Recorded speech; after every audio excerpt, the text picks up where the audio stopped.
G7 외무 공동 성명. 테러 지원 포함 중에 군사, 경제적 경고. 서울뉴스 1.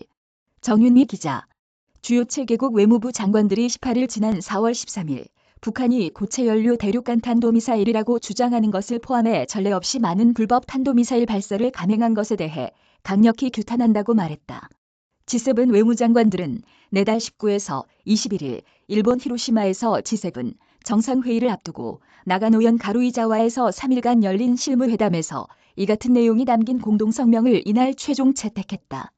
G7 외무장관들은 이 발사들은 각각 유엔 안전보장이사회 여러 결의안을 위반했다며 북한의 행동은 핵무기 사용과 관련해 점점 더 고조되고 불안정한 수사와 함께 지역 안정을 해치고 국제 평화와 안보에 심각한 위협이 되고 있다고 말했다. 이어 북한이 더 이상의 핵실험이나 탄도미사일 기술을 이용한 발사를 포함한 다른 불안정하거나 도발적인 행동을 자제할 것을 촉구한다며 이러한 행동은 유엔 안보리가 취할 추가 중요 조치를 포함해 신속하고 협력적이며 단호한 국제적 대응으로 충족돼야 한다고 밝혔다. 또 북한은 핵확산 금지 조약상 핵무기 보유국 지위를 가질 수 없으며 앞으로도 그럴 수 없을 것이라며 우리는 북한이 한국, 미국, 일본을 포함해 거듭 제안하는 대화를 받아들일 것을 촉구한다고 했다. 아울러 우리는 북한이 유엔 안보리에 따라 핵무기와 기존 핵 프로그램 외 모든 대량 살상 무기와 탄도미사일 프로그램을 완전하고 검증 가능하며 불가역적으로 포기한다는 목표에 대한 변함없는 의지를 거듭 강조한다고 했다. 그러면서 우리는 북한이 NPT와 국제원자력기구 안전장치를 완전히 준수하고 포괄적 핵실험 금지 조약에 서명하고 비준할 것을 촉구한다고 했다. 이 밖에도 북한의 조직적 인권 침해를 개탄한다며 북한이 인권을 존중하고 국제인도주의 단체의 접근을 용이하게 하며 납치 문제를 즉각 해결할 것을 촉구한다고 했다. 러시아의 우크라이나 침공과 중국의 군사, 경제적 영향력은 오는 G7 정상회의 주요 화두로 떠오른 가운데 G7 외무장관들은 이번 공동성명을 통해 중국을 겨냥해 러시아 전쟁 지원국이 심각한 비용에 직면하게 될 것이라고 경고했다.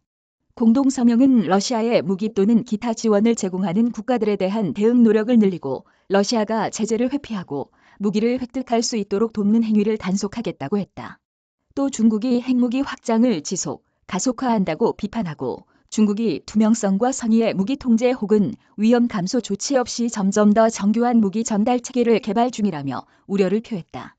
그러면서 중국에 대한 직접 언급은 하지 않았지만 G7은 정치적 목적에 의해 수출입 규칙을 무기화하는 관행인 경제적 강압에 대해 협력을 강화할 것이라고 약속했다. 대만 문제 관련해서는 대만에 대한 G7 회원국의 기본 입장은 변화가 없다며 대만 해협의 평화와 안정이 세계 안보와 번영에 불가결한 것이라고 밝혔다. 이와 관련 AFP 통신은 공동성명이 중국 정부의 핵무기에서부터 사업 관행에 이르기까지 모든 것을 경고하고 있다며 러시아 조력자에 대한 경고 역시 러시아의 무기를 직접 제공하지 말라고 중국에 반복적으로 경고해 왔던 내용을 반영해 중국에 대한 메시지로 읽힐 수 있다고 진단했다. 요컨대 공동성명은 지난주 에마뉴엘 마크롱 프랑스 대통령이 중국 방문 직후 유럽의 자주성을 강조하는 과정에서 대만과 거리를 둬야 한다고 발언해 논란이 됐던 사태를 염두에 둔 것으로 풀이된다. 그뿐만 아니라 G7 외무장관들은 최근 수단 군벌 간 무력 충돌 관련해 사전 조건 없이 즉시 적대, 행위 종료할 것을 촉구했으며 탈레반의 아프가니스탄 여성의 유엔기구 근무 금지령과 관련해선 받아들일 수 없는 결정이라며 즉각 취소를 요구했다. 이메일 주소